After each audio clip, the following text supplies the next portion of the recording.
درود ایک ایسا وظیفہ ہے جو کسی صورت میں رد نہیں ہوتا، چونکہ ہم یہ کہتے ہیں اے اللہ اپنے پیارے نبی پر رحمت نازل فرما، وہ تو پہلے ہی فرما رہا ہے، تو ہم کہیں یا اللہ اپنے نبی پہ رحمت نازل فرما، تو کیا اللہ فرمائے گا کہ میں نہیں فرماتا؟ اس لیے یہ ہو ہی نہیں سکتا۔ علماء کہتے ہیں کہ جو درود ہے وہ بہر صورت قبول ہوتا ہے۔ اس لیے حضرت عمر رضی اللہ تعالیٰ عنہ فرماتے ہیں کہ دعا کو درود کے ساتھ جوڑ لو، درود تو قبول ہونا ہی ہونا ہے، تمہاری دعا بھی قبول ہو جائے گی۔ چونکہ اللہ تعالیٰ جل شانہ کی یہ شان نہیں ہے کہ بعض کو قبول کر لے اور بعض کو ترک کر دے۔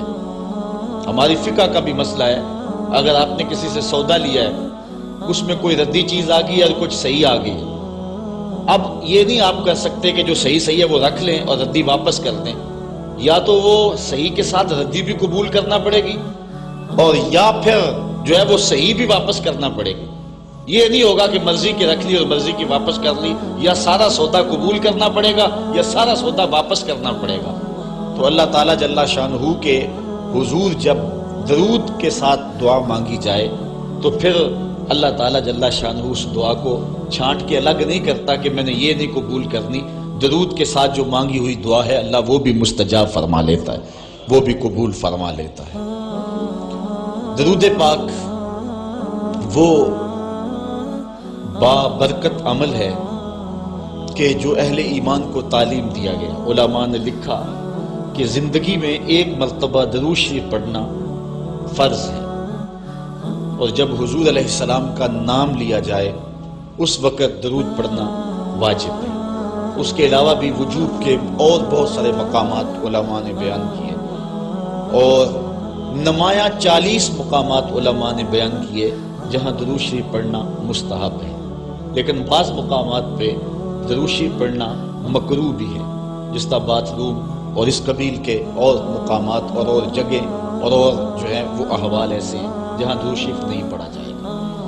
باقی درود شریف وہ بابرکت وظیفہ ہے، وہ مقبول بارگاہ عمل ہے کہ جس کو جتنی بار مرضی پڑھو، ایک تو طبیعت میں اکتاہٹ نہیں ہوتی، انسان تھکتا نہیں، اور دوسرا اس عمل کی برکتیں اتنی ہیں، اس کا ثواب اتنا ہے کہ حضور نبی رحمت صلی اللہ علیہ وسلم کا فرمان حضرت ابو ہریرہ رضی اللہ تعالی عنہ سے سماعت کر لیجئے کہ حضور علیہ السلام نے ارشاد فرمایا من صلی علیہ صلاۃ واحدۃ صلی اللہ علیہ عشرا، جو میرے اوپر ایک مرتبہ درود پڑھتا ہے اللہ تعالیٰ اس پہ 10 رحمتوں کا نزول فرماتا ہے۔ یہ اس بابرکت وظیفے کا نتیجہ ہے جو بندہ مومن کو نصیب کر دیا جاتا ہے۔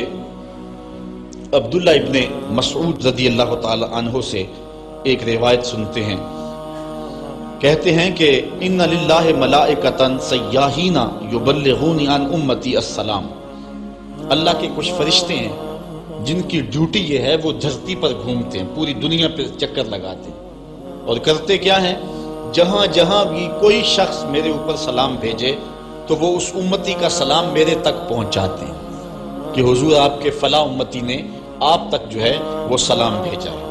اور دوسری روایت حضرت حسن رضی اللہ تعالیٰ عنہ اپنے باپ حضرت علی المرتضیٰ سے روایت کرتے ہیں کہ حضور علیہ السلام نے ارشاد فرمایا حیث ما کنتم فصلوا علیہ فإن صلاتکم تبلغنی، فرمایا علی جہاں بھی رہو میرے اوپر سلام پڑھا کرو، تمہارا سلام مجھے پہنچتا ہے، جہاں بھی رہو میرے اوپر سلام پڑھنے کو عمل کو نہ چھوڑنا۔ قیامت کے دن حضور علیہ السلام کی سب سے زیادہ قربت کس شخص کو نصیب ہوگی؟ تو وہ روایت ہے حضرت عبداللہ ابن مسعود رضی اللہ تعالی عنہ سے کہ حضور نے فرمایا ان اول الناس بی یوم القیامہ اکثرہم علیہ صلاۃ، قیامت کے دن میرا سب سے زیادہ قریبی شخص وہ ہوگا کہ جو میرے اوپر کثرت کے ساتھ درود پڑھا کرتا ہے۔ حضور علیہ السلام کا یہ ایک اور فرمان سنیے جس کو حضرت انس رضی اللہ تعالیٰ عنہ روایت کرتے ہیں، حضور علیہ السلام نے ارشاد فرمایا من صلی علیہ فی یوم 1000 مرہ لم یمت حتی یرا مقعدہ من الجنہ، جو ایک دن میں 1000 مرتبہ میرے اوپر درود پڑے وہ اتنی دیر تک مرے گا نہیں جب تک جنت میں اپنا ٹھکانہ نہیں دیکھ لیتا. یہ اللہ تعالیٰ اس کو خاص نور نصیب فرمائے گا. اور آئیے سنیے حضور علیہ السلام کیا ارشاد فرما رہے ہیں. حضرت ابو درداء رضی اللہ تعالی عنہ سے روایت ہے، امام ابن ماجہ نے اپنی سند سے اس کو روایت کیا. قال قال رسول اللہ صلی اللہ علیہ وسلم اکثروا علی من الصلاة کل یوم الجمعہ فإنہ مشہود تشہدہ الملائکہ. حضور نے فرمایا کہ ہر جمعے کے دن میرے اوپر کثرت کے ساتھ درود پڑھا کرو، کیونکہ یہ یوم مشہود ہے، اس دن فرشتے حاضر ہوتے ہیں. تو جمعے کے دن کثرت کے ساتھ باقی دنوں کی نسبت میرے اوپر درود پڑھا کرو. تو وَإِنَّ أَحَدًا لَن يُصَلِّيَ عَلَيَّ إِلَّا أُرِدَتْ عَلَيَّ صَلَاتُهُ حَتَّى يَفْرُغَ مِنْهَا. اس لیے کہ تم میں سے جو کوئی میرے اوپر درود پڑھتا ہے جب تک فارغ نہیں ہو جاتا اس کا درود جو ہے وہ میرے اوپر پہنچا دیا جاتا ہے. کالا تو حضرت ابو درداء کہتے ہیں قل تو میں نے کہا وبعد الموت، حضور جب آپ اس دنیا سے چلے جائیں تو کیا اس کے بعد بھی یہ وظیفہ اور یہ عمل جاری رکھیں؟ حضرت ابو درداء رضی اللہ تعالی عنہ نے جو ہے یہ وضاحت حضور سے پوچھی. اور یہ بھی بڑے جلیل القدر صحابی ہیں، بلکہ صحابہ میں سے انتہائی متقی اور پرہیزگار صحابی ہیں. بلکہ حضرت ابو درداء کے بارے میں آتا ہے کہ فجر کی نماز پڑھ کے جلدی چلے جاتے تھے. ایک دن حضور نے روک کر کے کہا ابو درداء کاہے کی جلدی ہوتی ہے کہ رکتے بھی نہیں، بہت جلدی چلے جاتے ہو؟ عرض کی حضور میرے ہمسایوں کے گھر میں کھجور کا ایک لمبا درخت ہے، اور آج کل مدینے میں کھجوروں کے پکنے کا موسم ہے، اور سحری کے وقت ٹھنڈی ہوائیں مدینے کو سلامی دینے آتی ہیں، اور میں اس لیے جلدی جلدی چلا جاتا ہوں کہ وہ جو کھجوریں جھڑ کے میرے ویڑے میں گر جاتی ہیں بچوں کے اٹھنے سے قبل ہمسائے کے گھر میں پھینک دوں، کہیں میرا بچہ کوئی نہ کھا لے. اور ہماری سڑک سے گنے کی ٹرالی گزر کے تو دیکھیں. یہ دیکھیے حضور علیہ السلام کے صحابی کا عمل اور ان کی زندگی کے معمولات. یہ ہے حضرت ابو درداء رضی اللہ تعالیٰ. کہتے ہیں میں نے حضور سے کہا حضور جب آپ اس دنیا سے چلے جائیں گے تو کیا پھر بھی درود آپ کو بھیجیں اور پھر بھی آپ پر پہنچتا رہے گا؟ تو سنو حضور نے کیا کہا. حضور نے فرمایا ان اللہ حرم علی الارض ان تاکل اجساد الانبیاء علیہم الصلاۃ والسلام. اللہ تعالیٰ نے مٹی پر حرام کر دیا ہے کہ وہ نبیوں کے جسموں کو کھائے. نبی قبروں میں زندہ ہوتے ہیں اور ان کو رزق بھی دیا جاتا ہے. حضرت ابن ماجہ نے یہ روایت باسناد جید اچھی سند کے ساتھ اس کو روایت کیا ہے. بلکہ حضور نبی رحمت صلی اللہ علیہ وسلم نے ارشاد فرمایا کہ جب کوئی شخص میرے اوپر درود پڑھتا ہے اللہ تعالیٰ جل شانہ میری روح میرے بدن میں لٹا دیتا ہے، حتیٰ کہ میں اس کے سلام کا جواب دیتا. وہ کیا کسی نے کہا، شعر تو سادہ سا ہے لیکن اس حدیث کا ترجمہ ہے. وہ کسی شاعر نے کہا تھا کہ درود پڑھنے سے ثواب ملتا ہے اور سلام پڑھنے سے جواب ملتا ہے. اگر کوئی شخص حضور کی بارگاہ میں سلام پیش کرے تو اس کا جواب ملتا ہے، اور اہل حق حضور علیہ السلام کی بارگاہ میں اس سلام کو محسوس کرتے ہیں. حضرت امام مالک نے یہ بات کہی کہ اگر کوئی شخص حضور کے روضے پہ جائے، باقی ائمہ کہتے ہیں کہ وہ کہے کہ میں حضور کے روضے کی زیارت کر کے آیا ہوں، لیکن امام مالک کہتے ہیں کہ یہ نہ کہے میں حضور کے روضے کی زیارت کر کے آیا ہوں، بلکہ یہ کہے میں حضور کی زیارت کر کے آیا ہوں. کیونکہ حضور علیہ السلام کو جس نے حضور کے روضے کو دیکھا، حضور نے فرمایا وہ ایسے ہی ہے جس نے میری زندگی میں اس نے مجھے دیکھا. حضرت شیخ سید احمد کبیر الرفائی رحمت اللہ تعالی علیہ بہت بڑے بزرگ گزرے، ساری زندگی حضور پر کثرت کے ساتھ درود پڑھا، اور حضور علیہ السلام کی طرف سے جو باطن میں جواب آتا رہا اس کو موصول کرتے رہے. اللہ تعالیٰ جل شانہ نے توفیق دی، پھر دیار نور میں حاضر ہوئے. 555 ہجری کا یہ واقعہ، اس کو تمام مکاتب فکر کے لوگوں نے سوائے ایک مکتبہ فکر کے اپنی کتابوں میں لکھا ہے. تبلیغی جماعت والوں نے اپنے شیخ الحدیث زکریا سہارنپوری نے کتاب الحج میں لکھا ہے، باقی لوگوں نے بھی لکھا ہے. درجنوں تذکرہ نگاروں نے اس واقعہ کو بیان کیا ہے اور اس کی صحت پر اہل علم کو کوئی اختلاف نہیں ہے۔ 555 ہجری کی بات ہے کہ وہ حضور کے روضے پہ بنفس نفیس حاضر ہوئے، اور حاضر ہو کے انہوں نے جو حضور کی بارگاہ میں عرض کی، چونکہ سید تھے، حضور کی اولاد تھی، کہا کہ حضور ساری زندگی میری روح سلام لے کے آپ کی خدمت میں حاضر ہوتی تھی اور آپ کا روحانی جواب وصول کرتی تھی۔ آج آپ کا بیٹا بنفس نفیس خود حاضر ہو گیا، آج میں روحانی جواب نہیں لوں گا۔ اور حضور کے روضے کے سامنے کھڑے ہو گئے اور ادب سے سلام پیش کیا۔ پھر کیا ہوا، 70,000 لوگ مسجد نبوی میں موجود تھے جنہوں نے دیکھا حضور نے دست انور روضہ انور سے باہر نکال دیا، اور حضرت شیخ سید رفاعی رحمت اللہ تعالی علیہ نے حضور کے دست کرم کا بوسہ لیا۔ حضرت غوث اعظم شیخ عبد القادر جیلانی علیہ رحمہ فرماتے ہیں اتفاق سے اس دن میں بھی موجود تھا، اور کہتے ہیں کہ حضرت امام رفاعی کے صدقے سے حضور کے دست اقدس کی زیارت میں نے بھی کر لی۔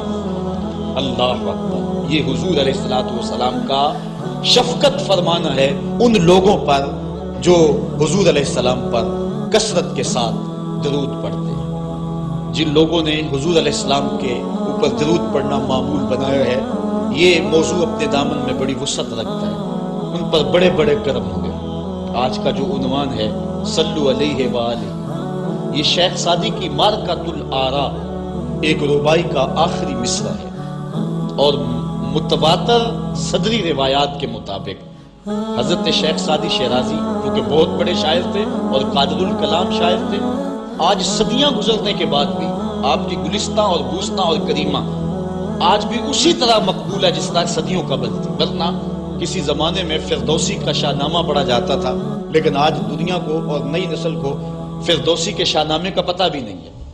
لیکن کوئی بھی فارسی مذاق رکھنے والا ہو وہ شیخ سعدی سے ناآشنا نہیں ہو سکتا۔ ان کو جو مقبولیت تامہ ملی ہے، ایسے قادر الکلام شاعر کہ جس عنوان پر بھی آتے حد کرتے چلے جاتے۔ حضرت شیخ سعدی شیرازی اگر حضور کی مدح میں قلم اٹھاتے ہیں تو ان کا اسلوب بڑا خوبصورت ہے۔ کریم السجایا جمیل الشیم نبی البرایا شفیع الامم، زباں تا بود در دہاں جائے گی ثنائے محمد بود دل پذیر، حبیب خدا اشرف انبیاء۔ اگر لکھتے ہیں تو حد کرتے چلے جاتے ہیں۔ اب انہوں نے حضور کا قصیدہ لکھنا شروع کیا، اور کیا لکھتے ہیں، بالغ العلا بکمالی۔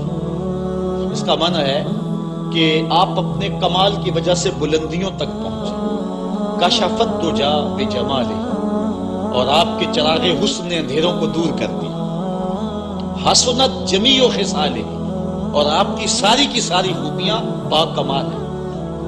ربائی کو ربائی اس لیے کہتے ہیں کہ وہ 4 اشعار پر مشتمل ہوتی ہے۔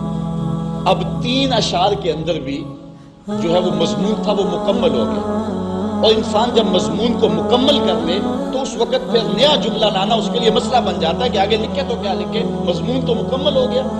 اب یہاں کیا تھا، بالغ العلا بکمالہ، کشفت دجا بجمالہ، حسنت جمیع۔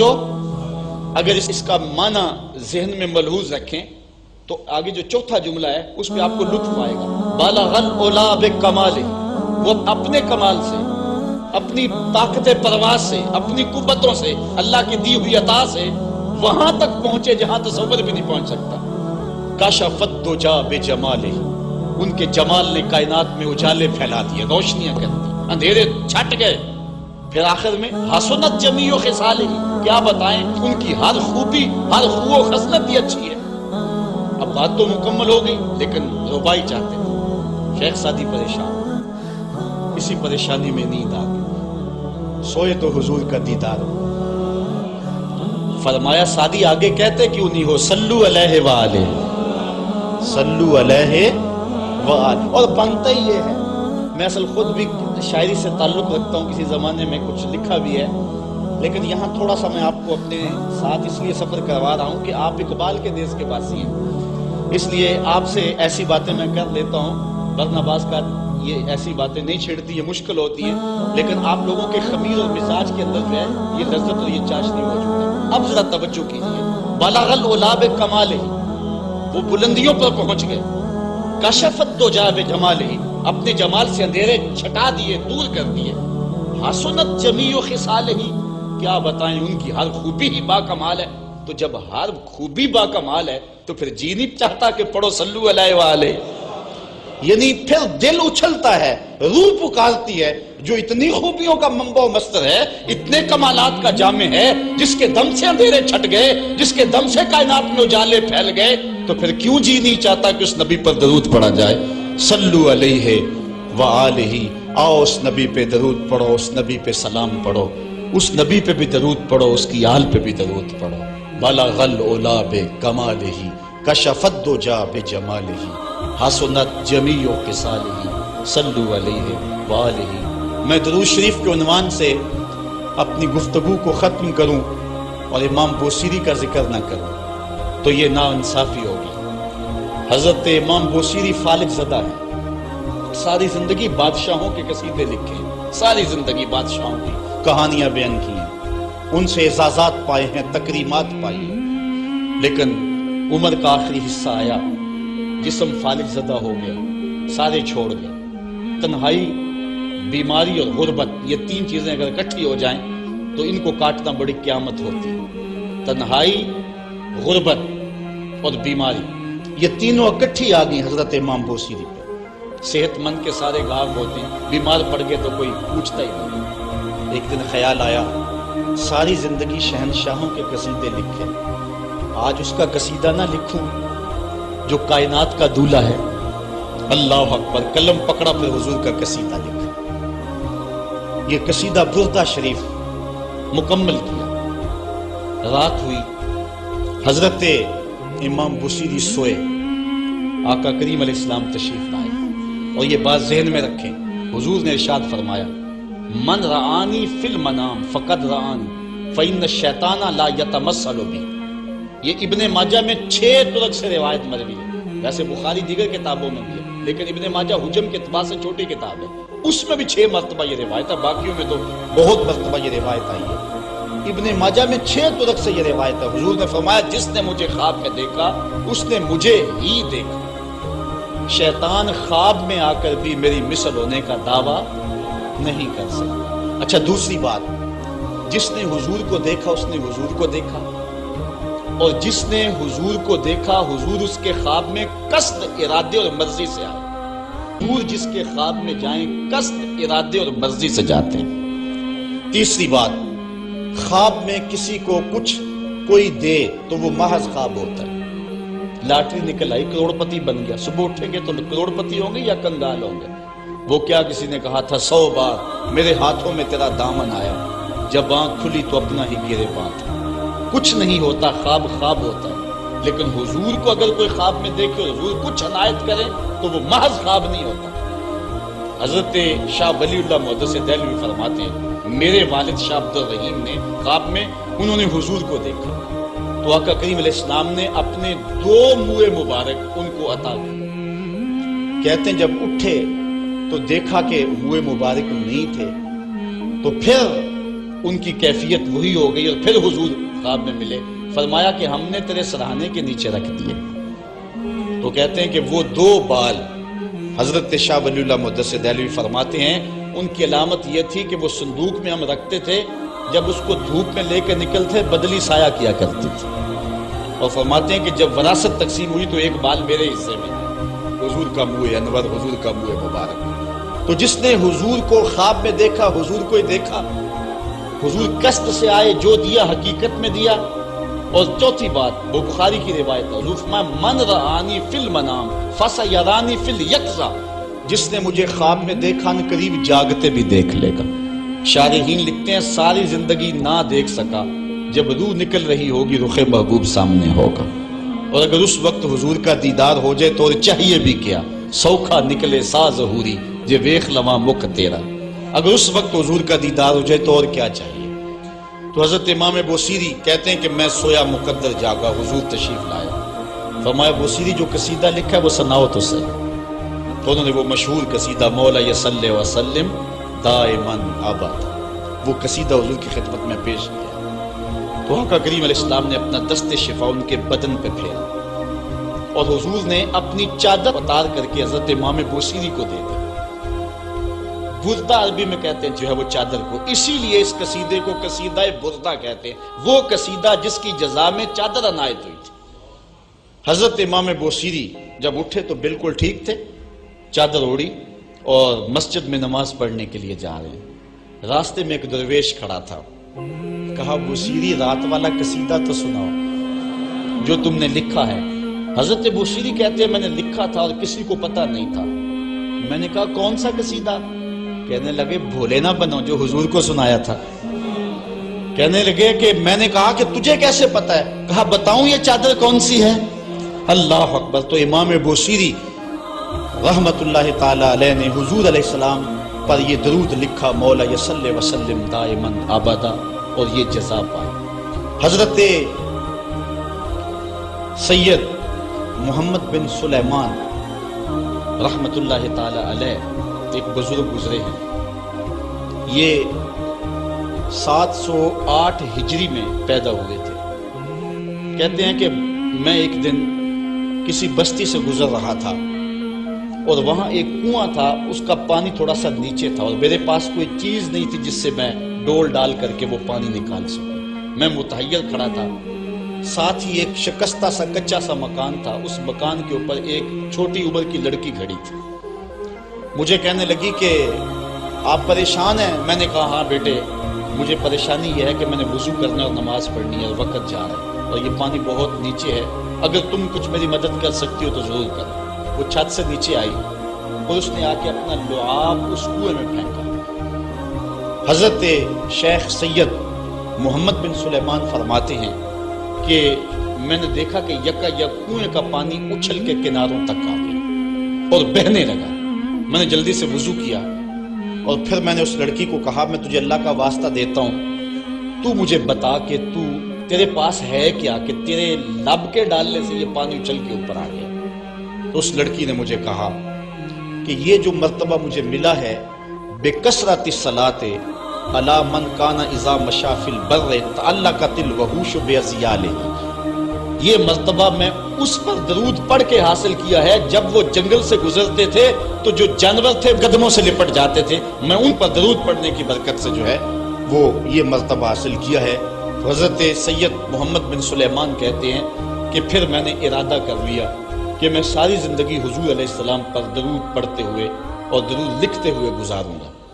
پھر انہوں نے مشہور زمانہ کتاب جس کو اہل علم اور اہل تصوف دلائل الخیرات کے نام سے جانتے ہیں، جس کی متعدد شروحات میں لکھی گئی، وہ کتاب انہوں نے تصنیف کی۔ اور اس کتاب کی خصوصیت یہ ہے کہ جو شخص اس کتاب کو باقاعدگی کے ساتھ پڑھے اس کو حضور کا دیدار نصیب ہوتا ہے۔ اور اس کتاب کو پڑھنے والے، میں نے ایک روایت میں پڑھا ہے کہ جو شخص حضور علیہ السلام پر کثرت سے درود پڑھے، اللہ تعالیٰ اس درود کی برکت سے اسے تو نوازتا ہے، اس کی اولاد کو اور اس کی اولاد کی اولاد کو، یعنی اس کی نسلوں کو بھی ثواب دیتا ہے۔ تو حضرت سید محمد بن سلیمان نے یہ کتاب لکھ کر کے درود کی زمانے پر احسان کیا، اور آج تک بالخصوص علماء روم کا عمل اس کے اوپر جو ہے وہ کثرت کے ساتھ ہے۔ لیکن یہاں بھی جو ہے وہ ہمارے بر صغیر پاک و ہند میں بھی دلائل الخیرات پر لوگوں کے بہت زیادہ عمل ہے۔ میرے والد گرامی اللہ ان کی قبر پہ کروڑوں رحمت نازل فرمائے، انہوں نے 37 سال تک بلا ناغہ دلائل الخیرات کا وظیفہ کیا، اور یہ جو کچھ بھی ہے وہ کیا کسی نے کہا تھا میں جو کچھ بھی ہوں ان کی توجہ کا روح ہوں، میری زندگی تیرے پیار کا انعام ہی تو ہے۔ تو یہ سارا فیضان یہ دروش شریف کا فیضان ہے جو دروس قرآن کی صورت میں آپ دیکھ رہے ہیں۔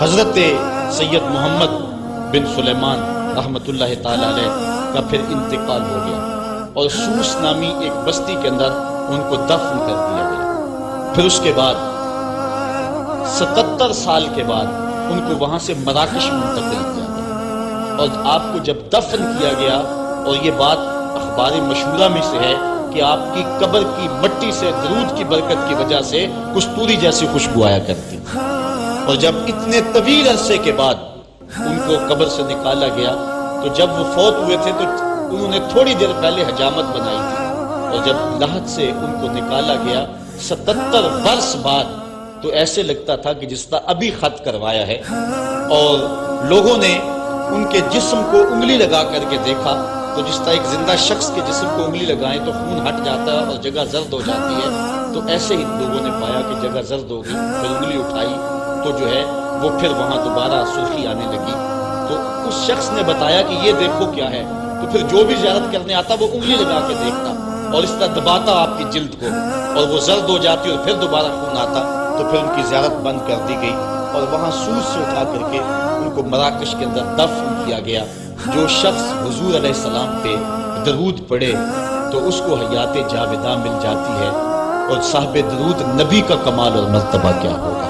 تو فرمایا ان اللہ وملائکتہ یصلون علی النبی یا ایھا الذین آمنوا صلوا علیہ وسلموا تسلیما۔ آؤ ہم حضور کی بارگاہ میں پورے ادب سے ہدیہ درود پیش کریں۔ الصلاۃ والسلام علیکا یا رسول اللہ وعلی آلکا واصحابکا یا محبوب رب